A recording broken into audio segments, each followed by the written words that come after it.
If liqupref is getting activated, that means that the valuation is not a slam dunk. It's basically a valuation which is kind of in the middle, right? So in the case of Unacademy, there are definitely investors that have invested at, let's say, $30-40 million also, like the Series A guys, for whom an $800 million outcome may be great from a valuation multiplier standpoint, but definitely not from a liqupref standpoint or from a dilutive standpoint. Founders in ESOPs is always at the bottom of the stack.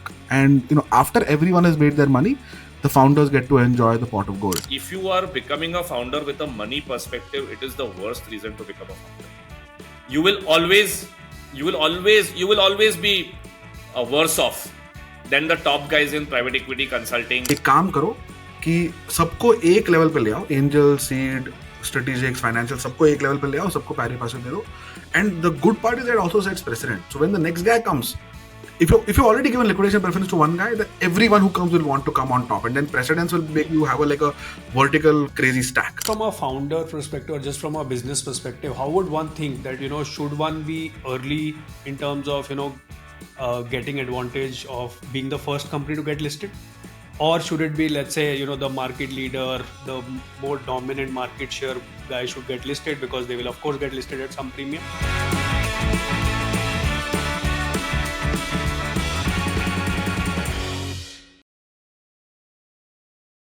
Welcome everyone to episode 5. Today it's the usual suspects. It's a Thursday morning where Revant has turned on the air conditioning, but I am in cold Delhi and Chirag is in consistent Bangalore. So it's just the usual crew. And we have a lovely episode lined up. Good morning, RB, CT, on that philosophical note. Hope everything is going well. Morning. तू एकदम lyrical हो गया अभी. Delhi, consistent Bangalore, Bombay के भी कुछ बोल दे. Air conditioned Bangalore, Bombay bola na. Conditioned Bangalore. But today we have a slightly, I wanted to experiment a little bit with a different format, not different format, but a different start to the discussion. We have, of course, our, we have a topic that we want to go in. It is kind of predicated by, a news of Unacademy being acquired by Allen. Of course, we have seen this before with edtech large companies kind of working with traditional offline companies in strategic ways. So we saw Byju's acquire Akash a few years back. Allen is similarly a very large, very old, high-performing private business in the coaching space, and Unacademy, of course, like Byju's and a few others, is an edtech company that really saw a massive upswing in size and scale and impact, especially in COVID. So there was news of it, but I think one of the big parts I think Chirag also brought out was liquidation preference. And the fact that, and we saw this happen with Snapdeal also, 7-8 years back, where liquidation preference became a very big, important part. So for founders who are watching, investors who are watching, people who are interested in the ecosystem, what Revant, CT and I decided was like for maybe the first 5-10 minutes, just do a quick primer on liquidation preference. If you are someone who knows it very well, you can just skip to the next chapter. But if you have the time, we would want to go through it with some amount of nuance, and just bear with us, and we can then use that to discuss the Unacademy situation and the overall market there. So let's look at a hypothetical company which creates a preferred ownership structure over time, okay? Which basically means that as companies raise money, different investors come in, and every time they raise money, there's a different type of share that is issued. And each share is not only a unit of ownership in the company, but also comes with rights, one of which is liquidation preference. Others are, of course, board rights, veto rights, affirmative voting rights, and a bunch of others. But liquidation preference means when there is an exit or a liquidation situation with the company, where does that share kind of stack up, right? So let's look at the funding history of this hypothetical company, right? So the founder starts the company and allocates 10% to ESOPs.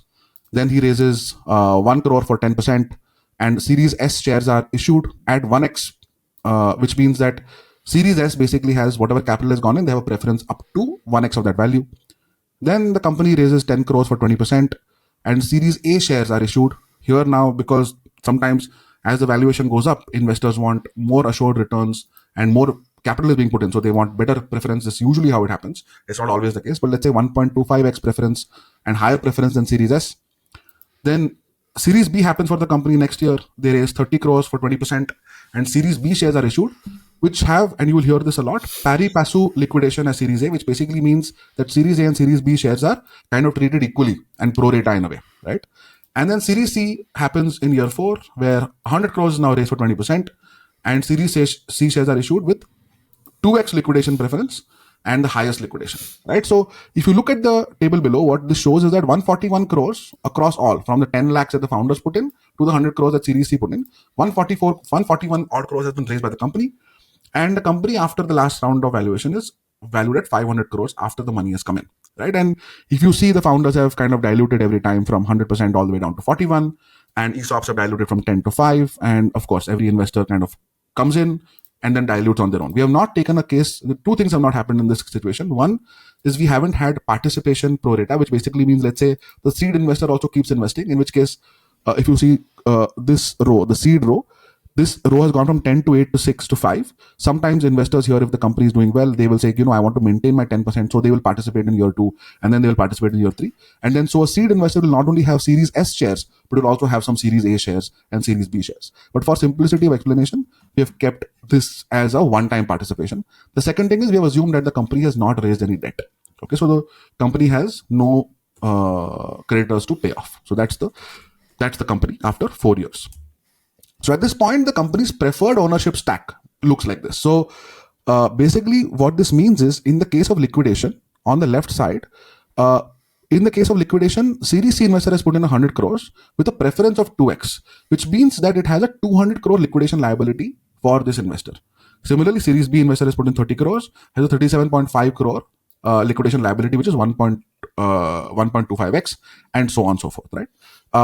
For employees who have ESOPs, they have no liquidation preference as of now, and founders have put in a minimal amount of 10 lakhs, so they will have a 1x on 10 lakhs. So that's how the liquidation stack, which basically means when this company is sold or goes IPO, or if there is an amount that needs to be divvied up, it happens in this order from top to bottom, right? So now what you have to notice is, while 141 crores has gone into the company, 251 crores of liquidation liability has been created at the end of year 4, which is fine, because the way, if I were the founder, I would say, okay, my company is worth 500 crores, and now I will build this from 500 to 5,000. So in any case, 251 crores of liquidation liability is fine. It's a worst case situation. 250 crore की company तो है ही है, right? And that's where we come now to this situation, which is, what are the liquidation scenarios? So now think about it, that I have now raised 100 crores. I'm going to start deploying this 100 crores and take this company from 500 crore valuation to wherever next, right? And now, slightly heavy chart, but just kind of bear with me. Look at from here onwards, right? Let's say these are the scenarios from here all the way to here, right? Let's say that in year 5, a company comes and says, I want to buy this company out. Your last valuation was 500 crores, and I'm ready to pay 2,000 crores because it's very valuable to me, and I think you guys are doing a great job. And so when a 2,000 crore type of number comes up, then every investor, Series C owns 20, 18, 13, 5, 5, and founders own 41. This 2,000 crores in this ratio kind of gets completely divided out, right? So Series C would have put in 100, they take out 400, which is much more than their liability number. Series B guys make a 10x return, Series A guys make a 26x return, seed guys make a 100x return, and founders over a 5-year period would make 800 crores, which is life-changing amount of money and worthwhile for the equity that they hold in the company. So this is what we call a situation where liquidation preference kind of doesn't play out fully, right? And it's kind of just remains a theoretical thing. Similarly is the case here, right? And maybe when you can just pause this and kind of think it through whenever you have some time. But the real issues start happening at this point, right? Which is, let's say the company gets sold for 500 crores, okay? And at 500 crores, Series C, by 20% ownership, should get back 100 crores only. But what happens here is, the Series C guys' liquidation preference kind of kicks in. They get out 200 crores. Now, what happens is, there's only 300 crores of proceeds that are left. So that 300 then gets divided among Series B, Series A, seed, and ESOPs and founders in that particular ratio only. So while Series B guys should have made 16% of 500, which is 80 crores, they only make 60 crores. And then similarly 48.75. Series B and Series A guys are pari passu, so their liquidation rights are kind of similar. Which brings us to this scenario here, which is the 230 crore scenario. In the 230 crore scenario, 200 crores goes to the top guys. Remaining 30 crores gets divided between Series B and Series A, and the seed guys, ESOPs, founders actually make nothing of this, right? Similar situation with 200 crores, and at 100 crores, basically what ends up happening is, the all 100 crores or 200 crores goes to Series C, and everyone else makes nothing at all, right? And while this is what the contract says, okay, that in a liquidation preference situation, basis the liquidation amount and the series stack and the rights, it gets divvied up. But if you look at a situation like, let's say this situation, 200 crores situation, right? Here, it is very unlikely that or any of these people, any of these investors and the founders will actually agree to a deal like this. At this point, the contract is kept to the side, and usually people will come and say, okay, fine, guys, what's the right way to break this up? Because if you're going to get nothing out of it, then you might as well stall the deal and wait. So at this point, the Series A guy will say, hey, 200 crores is not a good option for us. Let's put some more money in the company at the last round, or let's do a down round and scale the company more. We'll get a better valuation later on. And they may not let the deal happen at all, right? So these are kind of more theoretical constructs, basis what the rights say. But frankly, over a period of time, everyone kind of sits around the table and says, okay, how do we make this worth everyone's time? I know it's not a great situation, but if this is the best offer we're going to get, how do we do it? Another thing to note is that all of these numbers, this 2,800, 500, all of these scenarios are net of creditors. So if you've taken money, if you've borrowed money, then you have to the proceeds first go to pay off all the loans that you have, and then these numbers are net of all the creditors. So this is why liquidation preference becomes very important, because when situations like this from here onward start playing out, then everyone actually starts thinking about themselves first. Self-preservation becomes a more core instinct, and then that's why everyone coming on the table together is important from a buyer standpoint also and a seller standpoint also. And when you see the Unacademy situation, I think that's something that is being discussed a lot. That the company has raised a certain amount of money, and we'll come to this later on. But this is now where the EdTech synopsis, frankly, is right. On the left side, you will see 5 of the top, EdTech companies. I think COVID really gave a huge fillip to a bunch of them. A lot of capital came into these companies. So total amount raised in EdTech, if you look at this, these five companies kind of really took a chunk of it, but 75 to 80,000 crores, or roughly $10 billion has gone into EdTech. Peak valuations have been, Byju's at some point was 20 bill, Unacademy at some point was $3.5 billion, Vedantu $1 billion, Upgrade almost 2 billion. And current valuations are kind of a lot more. Multiple checks have happened, and current valuations are, these are all private companies, so hard to say. But current valuations are not close to what the peak valuations were. On the right two columns, you will see a sense of the fact that these companies are typically companies that are still investing a lot and burning capital, hopefully with the view of growth. But at some point, for example, if you look at Unacademy now, the growth has also stagnated, right? The last row is actually an example of a company that is 35 years old, a more offline, conservative example of a public company. So we have much more data on it in the education space, worth roughly around 350 to $400 million right now. 3,000 crores of valuation, 300 crores of revenue, 38 crores of PAT, the stable building out business in an offline way, right? So this is how public markets will see not an EdTech, but an education company. And here is what we see with some of the other ones. And just some thoughts I want to leave with you guys, and of course Revant and Chirag to kind of discuss is 400 startups started, roughly 75,000 crores invested, 25 acquisitions. So we saw companies like White Hat, Topper, almost 20. I think out of those 25, Byju's did 20, like maybe 17 of those acquisitions. High amount of cash. A lot of founders who kind of started up, did something promising, did make great returns for themselves and their investors. So it was a very booming kind of setup for a while. Screen time in India has gone up from 4.5 hours to 7.3 hours, and clearly education is a big need. India's screen time today is more than US and China. So EdTech has not gotten a share of screen time, or if it has, then maybe monetization has not happened. Education has not changed fundamentally, right? From 11th, 12th century till today, it's been a person coming with a chalk on a board and teaching a class of 30, 40 students. EdTech made it happen with like really cool technology. The classroom was unlimited. Doubts were shown, were cleared in a chat window, etc. But fundamentally, the education system was broadly the same. And consumer behavior shift was there, and hence saw founder and investor interest. But now I think there is a reality check. So here are some thoughts on Unacademy and Alan, and of course we'll now let Revant and CT take the discussion forward on this one. But I just thought I'll leave this primer and some thought starters for the discussion. Just to take a step back as to why are we discussing this in the context of the Unacademy news. The context was on our group chat, Shantanu, you mentioned that the total amount of capital that has gone into the company is close to 800 million. Is that what they 860 million or so. And if the valuation rumored for the acquisition is 900 million, then how does the deal go through? Because there would be lick press tax. Correct. Got it. And we don't know what the lick press tax at Unacademy is. There's an assumption it will be at least, let's say, pari passu for all investors. Let's even if we assume that, technically, because the amount of capital raised is the same as the valuation, the founders may not stand to gain much. And that's your point, that why would the founder then go for this deal? And as per the latest public statement from Gaurav Munjal, the company is doing well. They've reduced their losses. They may just, and they have $170 million in cash, so they may just continue to build out the company over the next few years and see. Maybe the markets turn. Maybe they have a few new products that are doing well. Things may change, right? So then there's no. What you're saying is there's no specific incentive for the deal to happen because while the last few investors who came in will get taken care of because of the lick pref, the early investors as well as the founder may not be incentivized to do the deal at this price.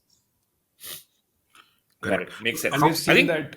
We've seen that, by the way, you would know more examples, but I think Snapdeal went through a similar one when Flipkart gave them an offer at, I think, close to $1 billion. And Yes. they had raised at $6.5 billion.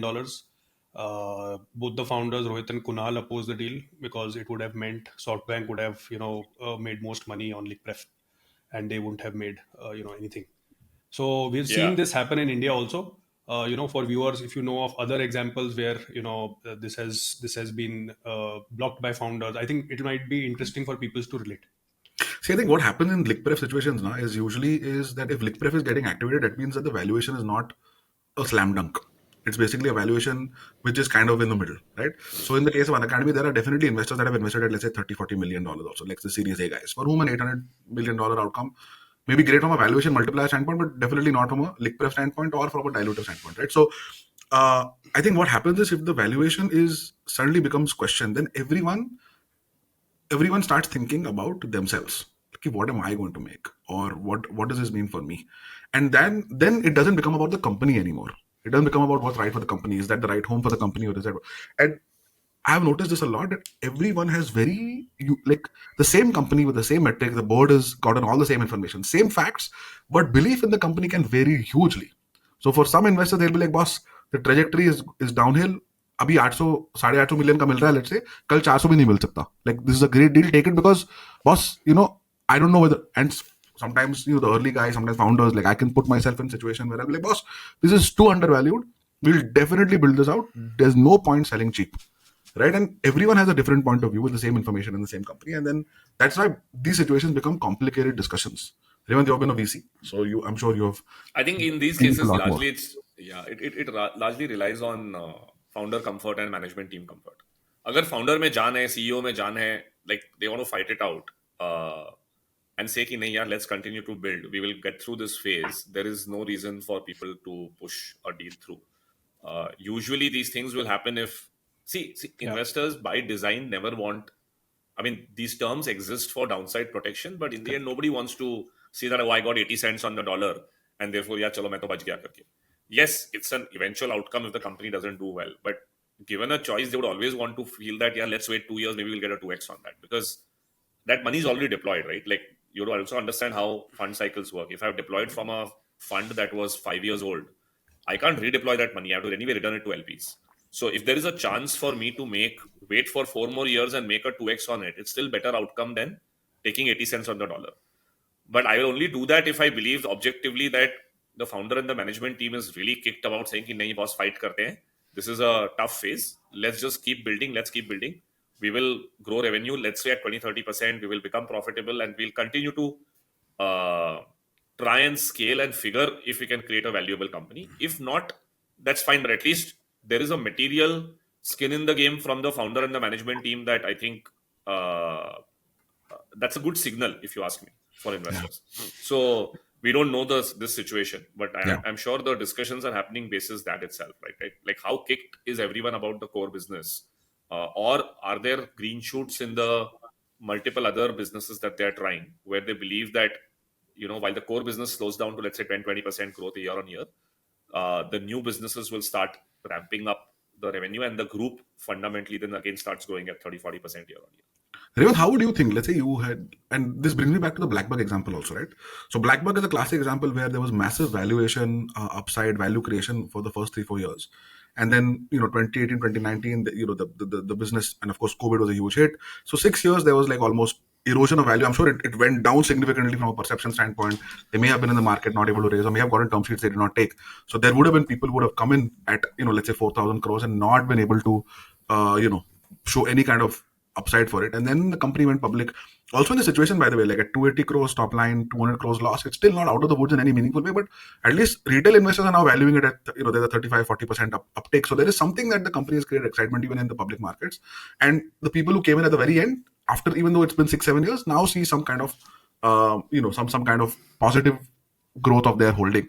But even I wanted to ask you, let's say someone in Unacademy, for example, is coming at peak valuation, right, 3.5 bill, right, and there is an offer that is significantly lesser than that,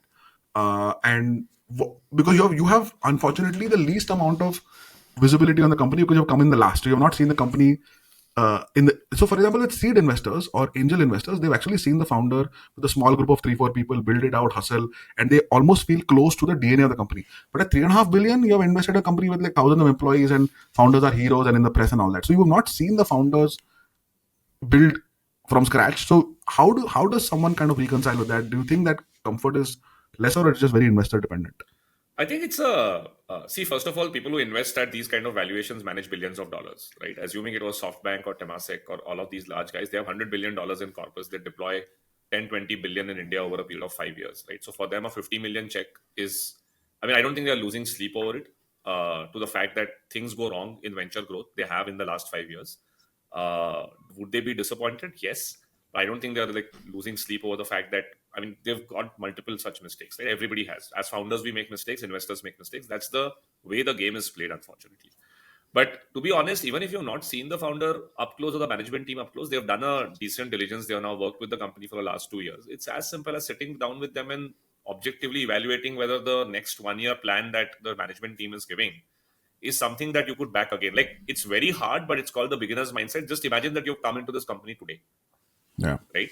So you just erase all the past and you say, आज हम इस company में आए, this is let's say 1200-1300 crore revenue है इसका और 300 crore loss है. अब कंपनी बोल रही है कि मैं यहाँ से 1500 करोड़ जाऊंगा अगले साल में. छोटा सा ग्रोथ है, बट ये 3 नए प्रोडक्ट बनाए मैंने जो इंटरेस्टिंग लग रहे हैं, इससे हमें शायद 100-200 करोड़ और रेवेन्यू आ जाएगा.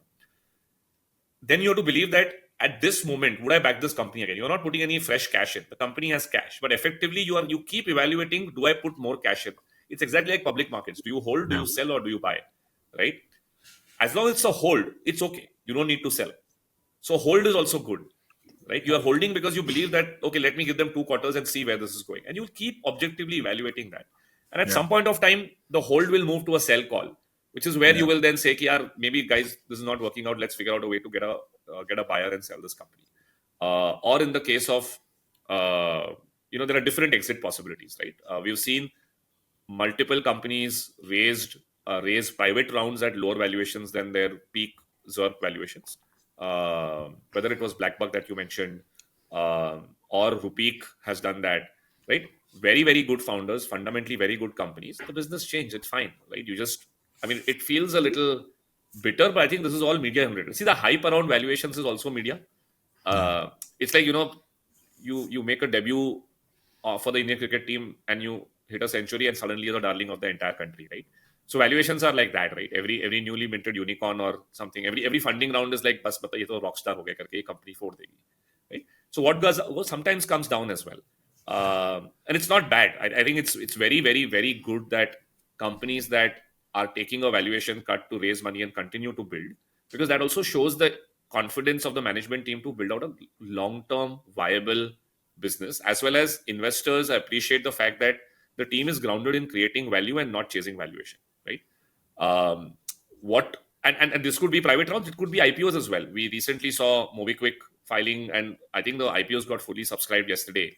At an insane valuation cut, right? And everyone was shocked that, oh my God, they've got a 1/4 of the last round valuation, etc., etc. But the founders believe that this is the best way to go about it, right? They believe that if you want to first get public, get the comfort, get the capital in there, raising 500 crores in primary, I'm sure it will be used to power business growth for the next 5 years, and give liquidity to current investors as well, right? By the way, one of the most beautiful things about IPOs or listing in public markets, and a slight correction to what you mentioned, right? All liquidation stack go away in an IPO. So it doesn't matter if you have listed now. I don't know how the anti-dilution, etc., works for the last round investor, because they have IPO'd at this price or they will IPO in the next few days. But at least after this, whatever capital comes in, there is no liquidation stack, there is no SHA, right? Everybody has the same rights, which is, you buy shares in the company, you sell shares. There are no specific rights. There are no preferential rights. So it's not surprising that with the amount of liquidity in the public markets, why all startups are going and preferring this route. Clearly, I mean, of course, the valuations are better than private markets right now, so that helps. But the fact that there is no liquidation preference stack for this funding is also phenomenal, right? It just takes the stress away from you. Ki yaar, jo hai wo, you will live and die every day, maybe instead of once every 2 years, but at least we know that there is no liquidation preference stack hanging over our heads. Yeah, agree. I would a slight difference on one. I agree with all of it. In fact, in the Avnish podcast, this was my big takeaway when he said, "Oh, you don't know this? All your SHAs can be thrown away once you go public. None of them exist. None of them matter anymore." I was blown away when he just like it was like a huge aha moment. Oh, that's why it makes a lot of sense. But for example, SoftBank Revant would have large capital appetite but a venture mindset, right? But those kind of capital appetites usually don't come with venture mindsets. You will usually have like a pension fund, sovereign wealth fund, where again risk appetite is much lower, right? You have much more conservative investors, large allocations to public markets with like predictable returns. So for them, write-offs are not as easy. SoftBank, for example, is I think is an exception in that case, that they are able to write off large amounts because Masa Son fundamentally is a very venture mindset guy. But I think for the rest, it might be a little tricky, and they have like bringing them along the journey of, because even in public markets, there's never the trajectory is never like linearly up, right? It's always up and down, and over a period of time, even in good companies it goes up. So there will always be down. You will always see down rounds that way in public markets. But yeah, I think that's one thing that. No, I mean, no way saying that people don't care about the money they have invested. I'm just saying equity risk. See, that's the reason why these liquidation stacks, etc., come in, right? These terms come in. When people are taking equity risk, they are trying to reap in disproportionate rewards. Yes. Right? And reward ke chakkar mein risk to hoga thoda sa. So I think the best thing to do for a business is to keep it running. And if it requires a down round, look at what Oyo did, right? I mean, they were at 10 billion at their peak, and they've continued to raise, I think at 2.5, then 3, 4 billion. They continue to raise capital because the business needs capital. And it's okay if it's a down round, right? Business banna zyada zaruri hai, right? Correct. Important to build the business rather than, keep looking at that scorecard, which will always happen up and down. You will sometimes score a century, sometimes get out on zero. All of that will continue to happen. Because all of these things happen in a moment in time. And before we go to the Mobikwik, I do want to kind of just touch upon, and Revant, Chirag, all three of us have had discussions about this, along the way. But, there's a lot of chatter around, but, founders exited this amount of money, and, now they're kind of the valuation erosion has happened. And there's a lot of question marks around founder liquidity or ESOP liquidity, and sometimes it is celebrated that the company does a buyback or company creates. Flipkart, for example, is a fantastic example of just creating tremendous wealth for employees, especially people who have in senior positions who have been there for a long time and have built the company out. And I did want to kind of touch upon this topic a little bit with a one pager, so bear with me for 2 minutes. And then, by the way, for all our viewers, this presentation, we will, with the sources, etc., we'll keep it available for you. Some of this is more judgment and subjective. Some of this is data, so you can kind of have a look at it on your own time as well. But here is, I think, the question, right? Liquidation preference is playing out. Investors may not make money, but founders at some point have liquidated. And, the question is always how much is too much and how early is too early, and is it fair or not, right? And it's a divisive question, right? Sometimes people will say, founders, very rightfully so, are at the bottom of the stack. In the liquidation preference, if you see founders, they're always founders in ESOPs is always at the bottom of the stack. And after everyone has made their money, the founders get to enjoy the pot of gold. And the way to think about it is, imagine a table full of coins, and all the investors take their 2, 2, 3, 3, 4, 4 coins, and then the remaining pile is taken away by the sweat or the founders. Right? That's how usually, if you look at large outcomes, that's typically how it's happened. Like founders have made disproportionate capital on the money that they have put in. But I think the way to think about this is, and it has to be very objectively done, there has to be a compensation committee, the board has to get involved. You need founders that will listen to board, and boards that will kind of understand that founders are also kind of human beings along the way. This is not a situation where you have to sacrifice and then kind of really go down. I think founders selling some stock along the way makes sense if there are a few conditions that are met, right? That one company is well capitalized and doesn't need any more money. Plus, investors have more appetite. So, for example, in this case of our hypothetical company, if the Series C investor said, boss, I'm putting 100 crores for 20%, but I'm very happy to put in 120 crores, 125 crores because I want a larger position. And everyone else is like, boss, we don't need more than 100 crores in the company, then 20, 25 crores excessively can kind of be thought about for liquidating either, let's say, an early investor who wants an exit or even founders and employees because, it solves a lot, right? I think if founders have spent enough time, 4, 5, 6 years at the very least, and have built trust, right? That, okay, these people are in for the long term. This is not just someone who's going to cash out in year 2 and, will start ignoring the company. And the liquidation amount is enough to compensate opportunity cost. So, for example, let me give you a personal example. By this point in time at McKinsey, I would have possibly been a partner or maybe even in the senior partner window. And my current compensation is far lesser than my compensation in 2015. Like literally rupee to rupee, forget inflation adjustment, right? And that's how founders will be. They will typically take a lot more comp cuts and there will be a compensation opportunity cost. Plus, one has to realize that if you look at a founder who started in his 20s, late 20s, let's say, right? By the time the company is 5, 6, 7 years old, the founder is now in their mid 30s. They probably have children, parents have aged a little bit, probably have invested in a home. So financial requirements for a founder do kind of increase, which many, like I, for example, did not know that will happen. But one has to think that liquidation is enough to compensate. And then at that value, founder truly believes that an attractive upside is here. So if someone is buying from a founder at rupees X, founder believes that this share is actually worth 5x, but I need the cash right now because I can't buy a home or I can't pay my kids' school fees through Bombay Shaving Company or Mosaic Wellness or GoKwik stock. It's valuable, but I can't make these payments through stock, so I might as well, take some money out and become comfortable so that at least I don't ever worry that that there is just all eggs are in one basket, which is just too illiquid, right? So in this example, for example, if someone wants, let's say, a 5 crore liquidation at the 500 crore point, is 1%, the founder owns 41%. And let's say it's a part of a 10 to 15, let's say in this example, there's a 25 crore appetite. And the founder says, okay, I will take 5 crores out. I have a home to buy, or I have, certain things I want to send money to my parents for them to be comfortable. And that will make my life at ease. And the other, let's say 20 crores is for employees plus some angel investors.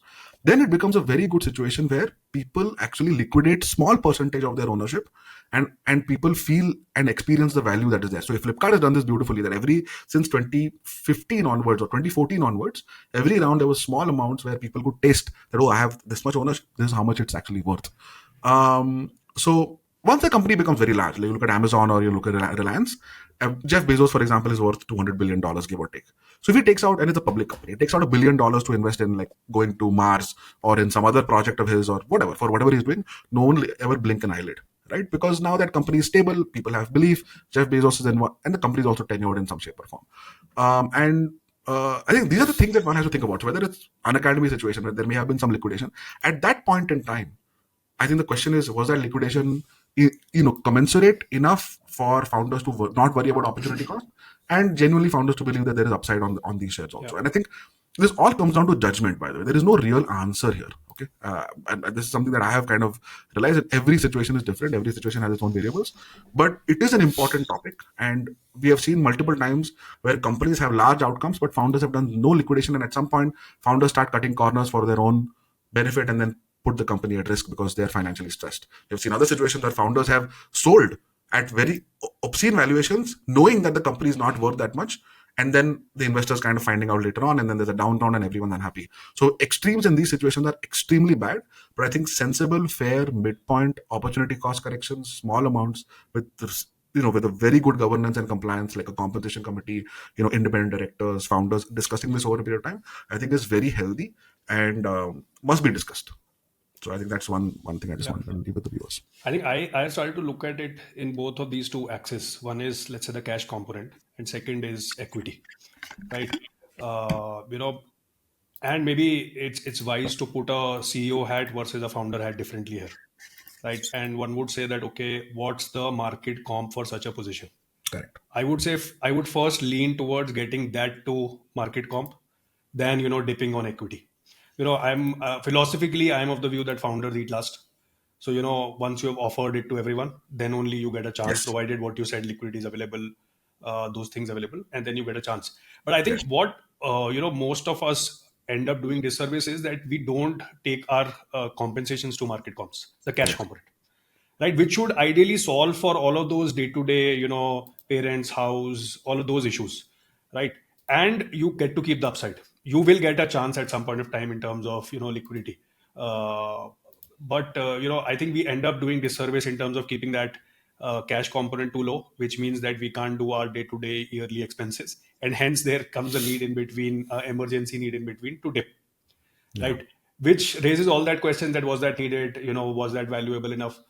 I think if company is in good position, that sometimes you have to support the company to do and take that exit, even if, let's say, as a founder you didn't want to do, right? So founders land up in that kind of situation. But I would think that let's maximize the cash component first, get it to market comps. And by the way, I was speaking to a few retail investors or value investors, large mutual fund investors. I asked them, how do you think about this compensation in public companies? And they had this view that if a CEO is not drawing market comp salary, it's a flag for us.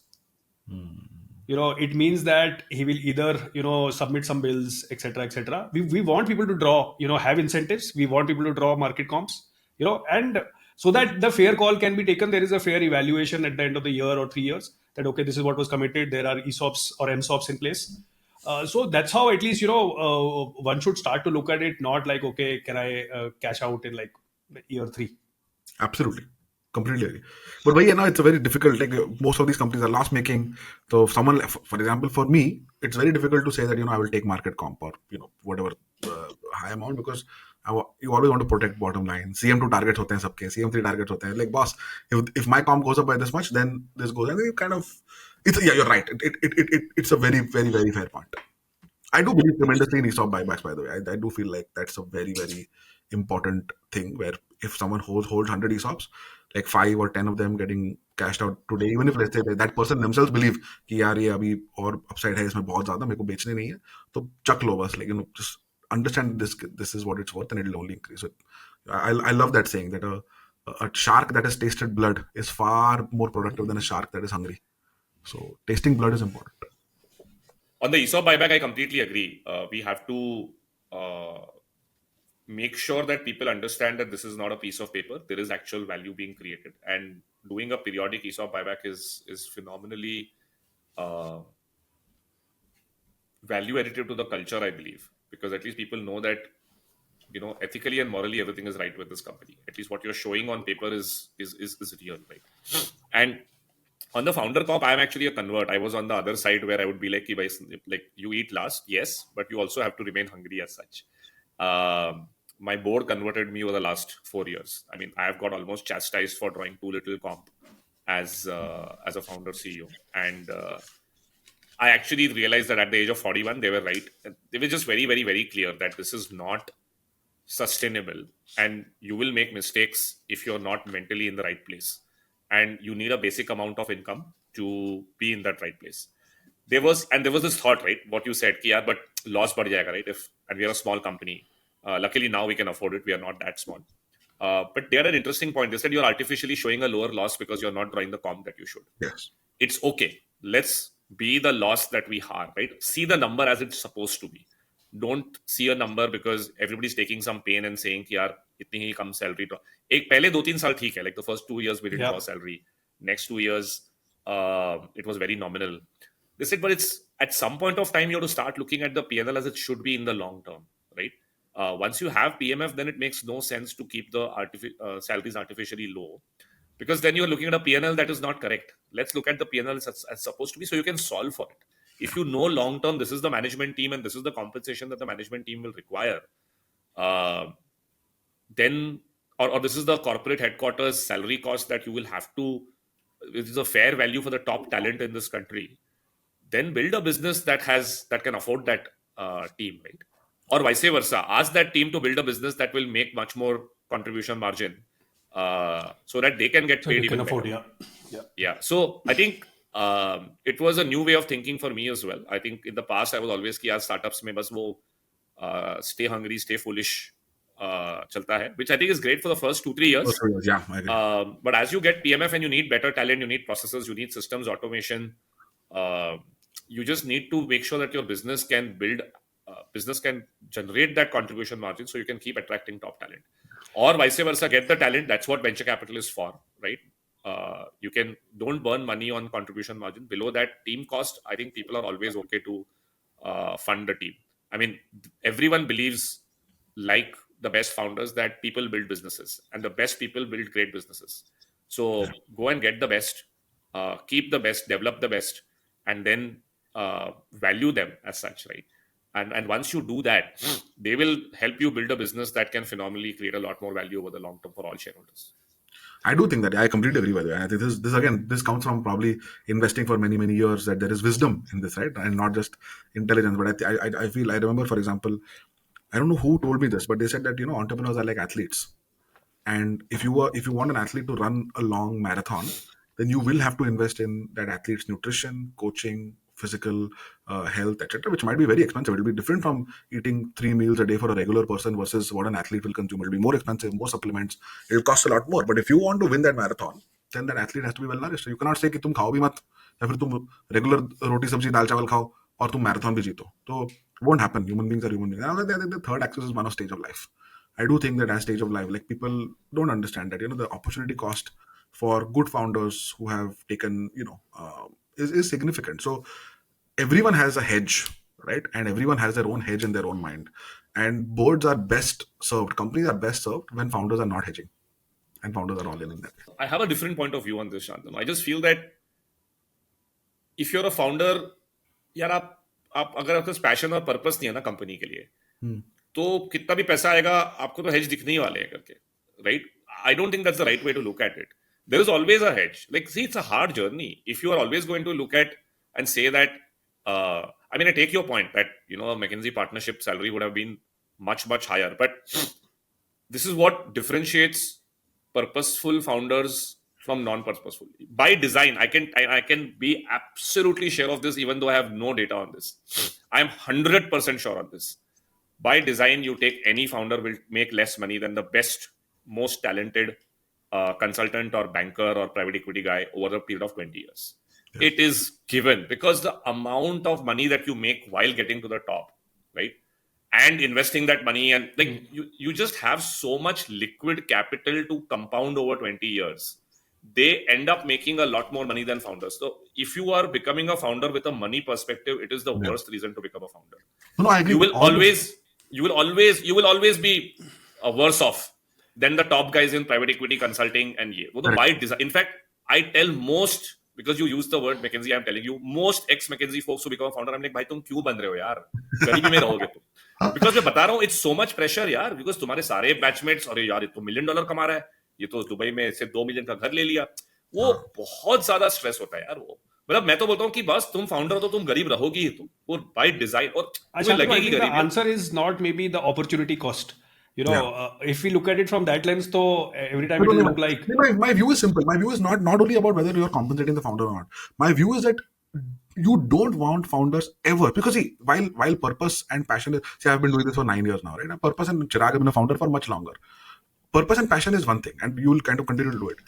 You don't want founders, because the value founders are creating for others is all financial. For yourself, it might be stature, it might be, emotional, it might be, like, a lot of founders think about, 200 people in my company, they get monthly paychecks because of the work that we do in building the company. There are other things that feed founders, which is outside of economic value. But the value you're creating for others is financial. So at some point, that metric becomes important. You don't ever want founders to ever feel that this is not worth it. For others also, at a value standpoint. And that's the risk. It's a philosophical worldview or perspective creation for founders that, boss, this is totally worth it. And this is where उसको शांतनु वैसे देखना चाहिए कि, while, let's say, if somebody starts today and is, let's say, a partner at a consulting company, he should not be thinking, okay, I was at this, and then, it will always be that, okay, I am today running a, let's say, 0 crore company trying to get to 10 crores company. Correct. What does a 10 crore CEO get paid? And then, work backwards. So it should always be lagging of that. Market lagging hona chahiye, not leading. And then let's say the next milestone is 10 to 100. Correct. But then I start to get to see, okay, 100, and then work backwards that, okay, 100 crore CEO will get this much. This is what I will get, let's say, when I reach 100. No, I agree with you. Forget about compensation. That I agree with you fully, like 100% agree with you. But the reason I go into work every day and the reason I'm working for my investors is because I know the 0 to 10, 10 to 100 journey will become 1,000. That's the belief I have. That belief powers me for, let's say, first 4 years, 5 years, 6 years, 7 years, 8 years. At some point, that some part of that belief has to start translating into, let's say, market compensation or comfort, because founders cannot be martyrs, yaar. There's a lot of founders who think, unless I die, or I just give up disproportionate amount. And that's, I think what the Revant's investors have done is absolutely right. Sustainable hai hi nahi wo. So that's again, there's no answer here. No, I think no, at some point people have to get I'm together just saying, and Shantanu, कि यार मुझे तो लगता है कि यार आप founder बनो to enjoy the journey, to really like, and this was a question that was asked to me 6 months after I started. One of my angels sat down, I said, कैसा चल रहा है? I'm like, ये चल रहा है, ये कर, हजार चीज, me, right? Generally, मतलब 50 चीजें बोल दी. He's like, रुक जा. The only question he's asked me is, are you enjoying? And I was like shocked, and I was thinking, am I enjoying or not? He's like, boss, please enjoy the journey. There is nothing else that's, because ये सब चलता रहेगा. And even today, whenever I meet, the first thing is always like, are you enjoying the journey? And that's the only thing that there is, right? You because it is, we are irrational optimists who are like, yaar, ye bhi kar sakte hain. Like it's so much fun to sort of believe that something that is not reality today can happen, and we will sort of take an attempt to make that reality. Even if we fail at that, I'm sure we learn, and that's the process that we enjoy. And unless you are doing that, ना, all of that, like, yeah, देख लोग पैसा बनाएंगे, employees पैसा बनाएंगे, investors पैसा बनाएंगे, तुम भी पैसा बनाओगे. But it's a byproduct, not the leading indicator. The leading indicator is, are you having fun? Are you enjoying? Is the team enjoying? Is everybody aligned to that common purpose of building something valuable for consumers wherever you're building for, right? India, US, Europe, etc. Are your consumers, or in case of Chirag, for example, his merchants, loving the product, enjoying using the product, right? If you don't exist, the simplest question is, if you don't exist tomorrow, will people miss you? Yeah. That's the only thing that at least keeps me excited to come to work every day and say, yaar, people really enjoy using our products and services. And if you're not there tomorrow, they will feel sad. So that's why I have to come. Paise ban jayenge, but I have to come because people will be sad if I don't come to office. And if we don't get the product out, if we don't get the service out, right? We will disappoint people if we don't do this. And in some way or form, that's, I don't know, I find that it's such a big driver for me. Because without that, then it's a job. I mean, you will make, it's a good arbitrage job where you have a higher probability of making disproportionate money on risk reward. It's a game, right? Maybe you don't take that much risk at an investment bank or a consulting firm. You take more risks as a founder, and therefore the reward will be a little higher. But then, while the game is fun, I think what really drives someone over 10, 20 years to get through this grind is the fact that you genuinely are passionate about building what you're building. As they say, right? Again, to be philosophical, work should not feel like work. And maybe, what Revant, you're saying, that I think people confuse that building a startup is only about financial outcome. Yeah. Or fame or status. I think it's got to do with mission as well as financial outcome. Both are important. Yeah. And by the way, we have seen this in our companies. When you run it like a CFO, you have a financial outcome at play. You have, let's say, North Star matrices, which are more financial backward. It leads to drop in customer love. Right? Because, Yash Jain has written this interesting piece on this, wherein he's making an argument that marginal utility of capital in building out a product comes down. Right? So, for example, in quick commerce, 10-minute delivery is okay, but ideally as a customer, I would want 1-minute delivery also. But from a capital point of view, solving for that customer experience has, negative utility. So he's making that point, and I was telling my team also that, when you solve for merchant love, it will become a point where, you will say, okay, it's not worth, if you want to align it from a capital point of view, but you want to solve it because, that's what you are here for. Right? You can't solve it because, it does not lead to any incremental error. It does not lead to any incremental stickiness. You just solve it because, there is higher NPS to go out for. There is higher dependency, or what, he said that if the world is without us, it will feel like, okay, there is a void. Yeah, agree, absolutely. Anyways, from a time check standpoint, I know philosophically we can go on end about this topic. We've been founders for a long time also, right? So I think my only point is, I think every situation is different, and if you're a founder watching this, do take advice on it. Like, do kind of self-correct, self-reflect on what is important, what is not. How do you maintain? And I like what Revant said. Sustainability and longevity of your business depends upon your personal sustainability and longevity. So do what it takes to make sure that your mind is always focused, whatever it is, at home, at work, financially, otherwise, whatever.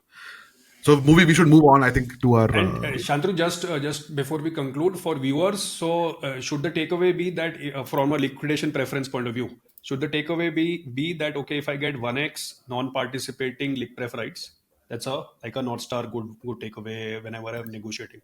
Pari Pasu also.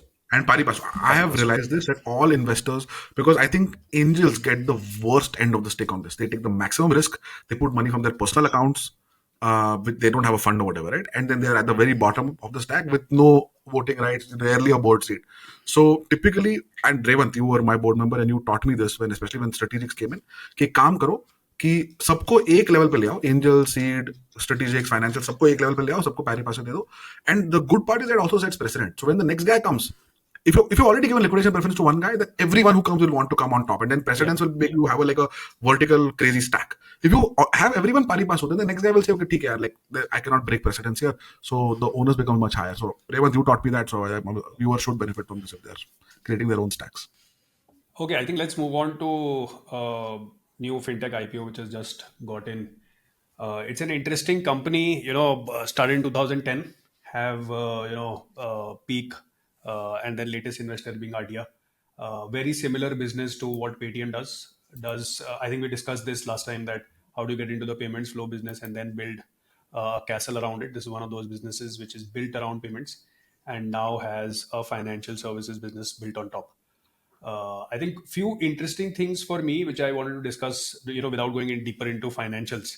That are we seeing this as a trend today, wherein we saw that they raised last round close to $1 billion. RDI invested at close to $1 billion, and now they've decided to go out and raise close to 2,500-3,000 crores of IPO, right? And no offer for sale.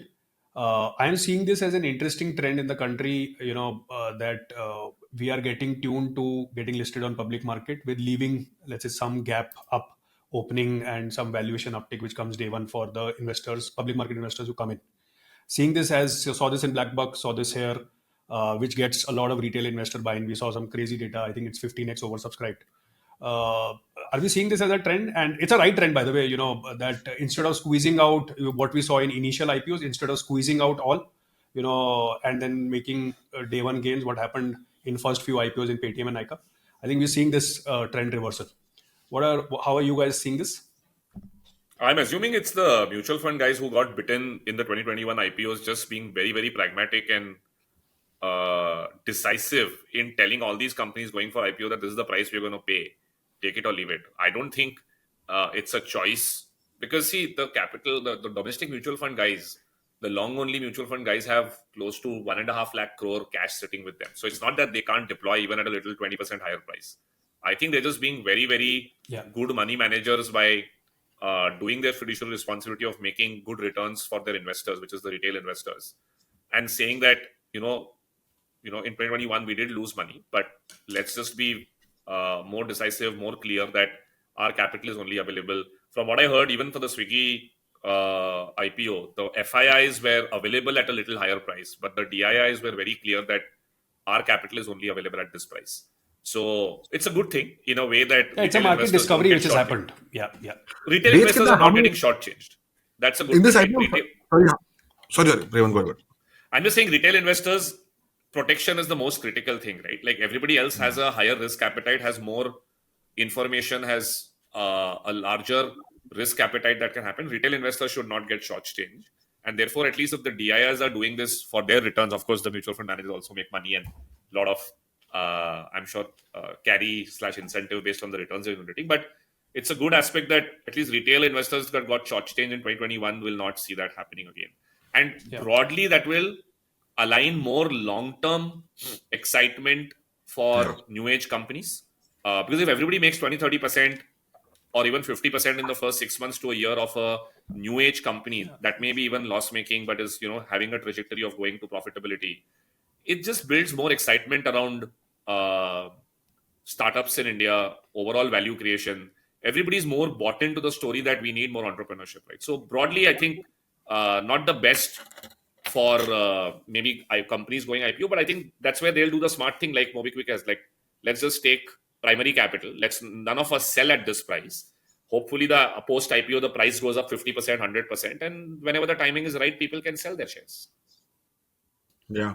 I just wanted to ask, like, I always feel like, when it comes to pricing, but the best negotiations happen when both parties are slightly uncomfortable. right? Or So both parties feel that they would have gotten a better deal. gotten a bit slightly uncomfortable, not too uncomfortable, slightly unhappy with the outcome. So I think in this case, CD, what is the secondaries that is happening here? How much is the primary, or is it all primary? It's a 600 crore IPO. 500 crores now. They've reduced the primary offering as well to control the dilution. It was supposed to be 700 crores. They've brought it down to 500 crores, and there's no secondary. So people are clearly signaling that हमें इस price पे बेचना नहीं है. This is too low a price. That's fine. At least, again, as we just discussed, the liquidation stack goes away. Yeah.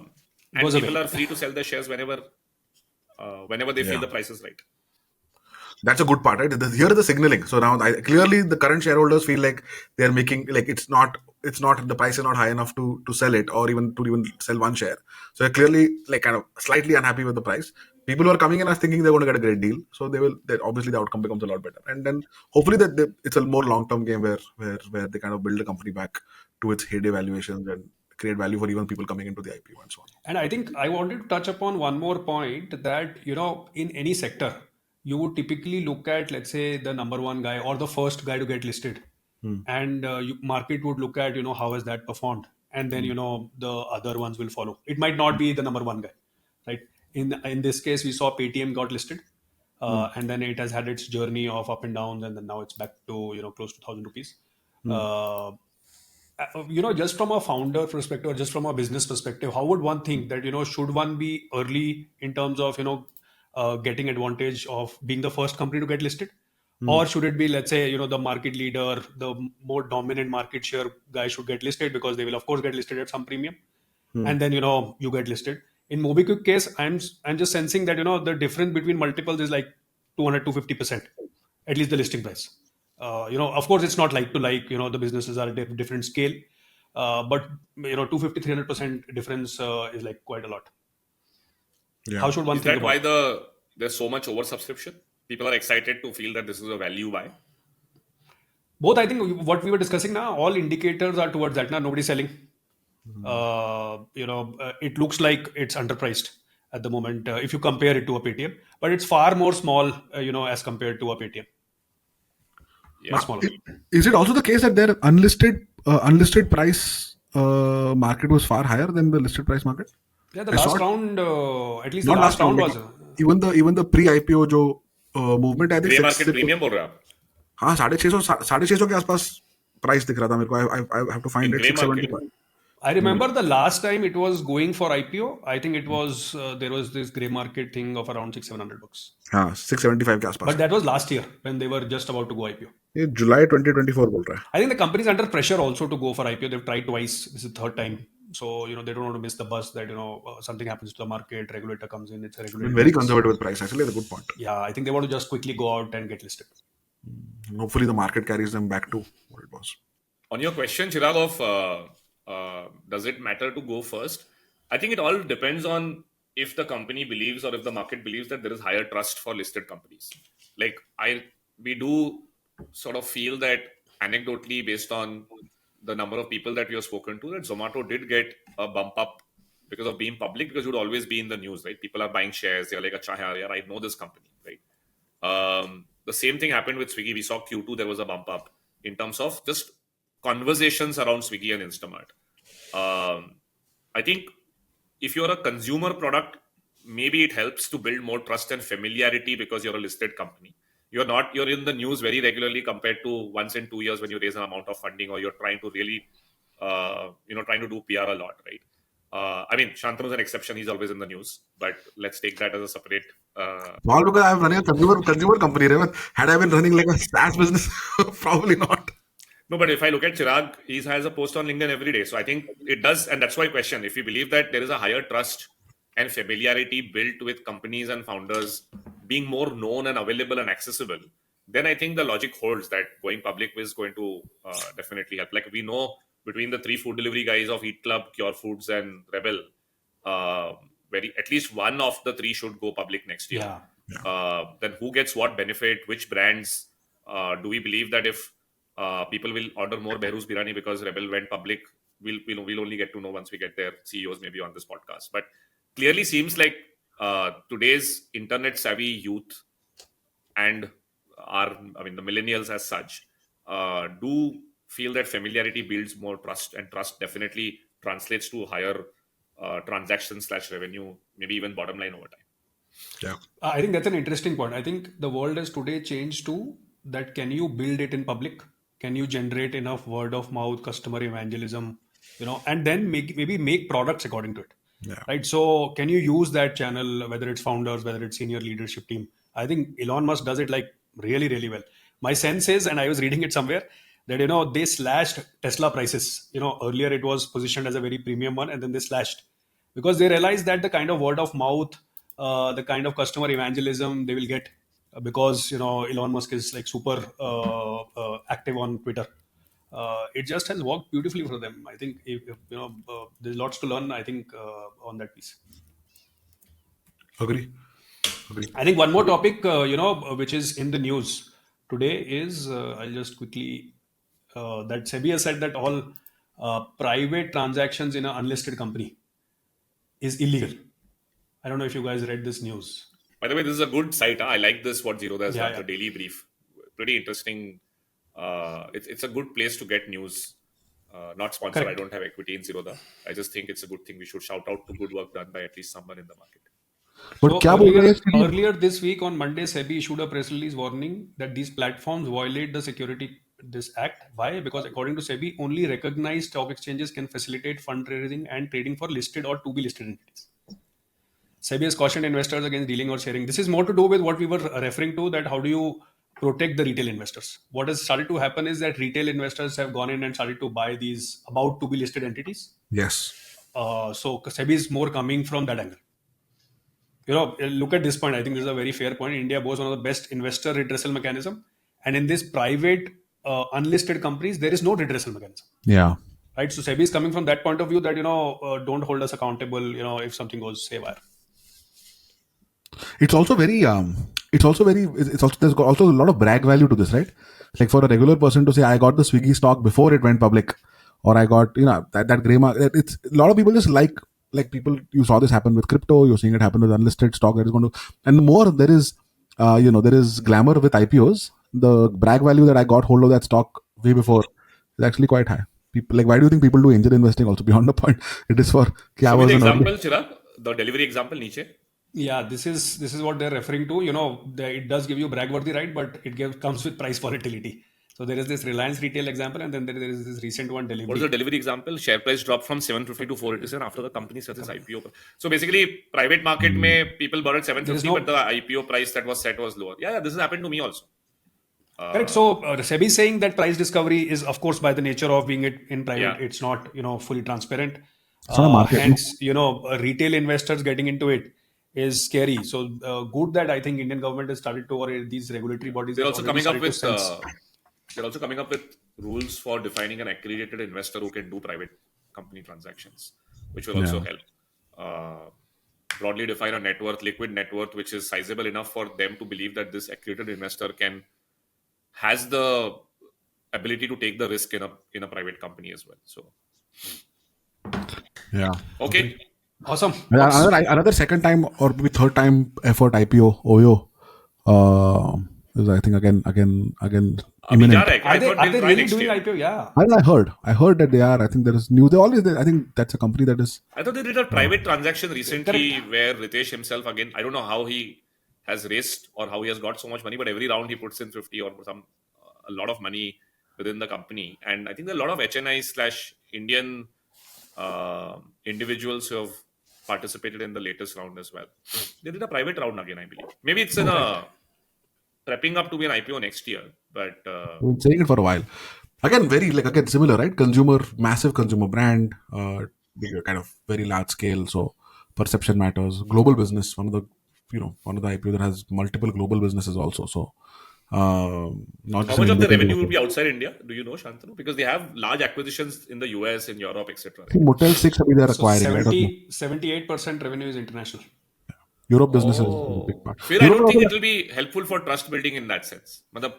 Maybe there's familiarity because you keep seeing the OYO signs across whenever you travel. Every 1 kilometer you'll see a OYO sign, which is great. But they're listing on the Indian stock exchange, right? They're listing here, right? Or are they listing outside?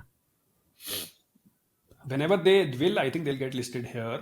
I think at It'll be that point will interesting be to see. interesting because they have a majority of revenue outside India. Yeah.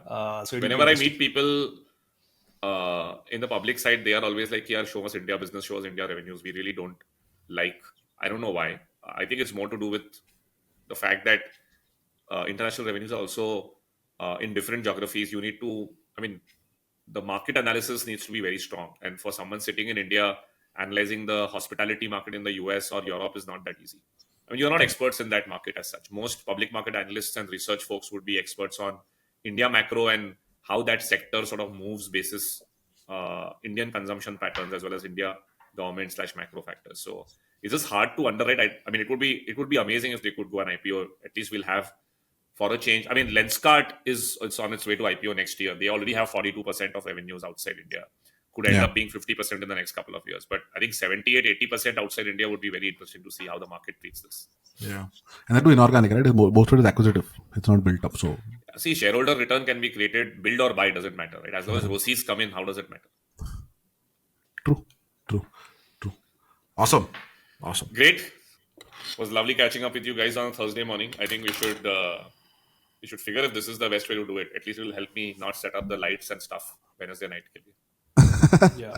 But I think for the viewers, one thing is that like this is a young podcast. We try our best. Whether it's view time, whether it's ability to show the presentation. I know that in mobiles, for example, we struggle to see. Our team is trying to put together a much better viewing experience. But any other feedback that you think is important for us, please let us know. Topics that you want us to cover, people you want us to bring onto the podcast, any editing feedback, anything of that nature, please feel free to let us know, because we are in the 0 to 1 journey and hopefully getting better very quickly.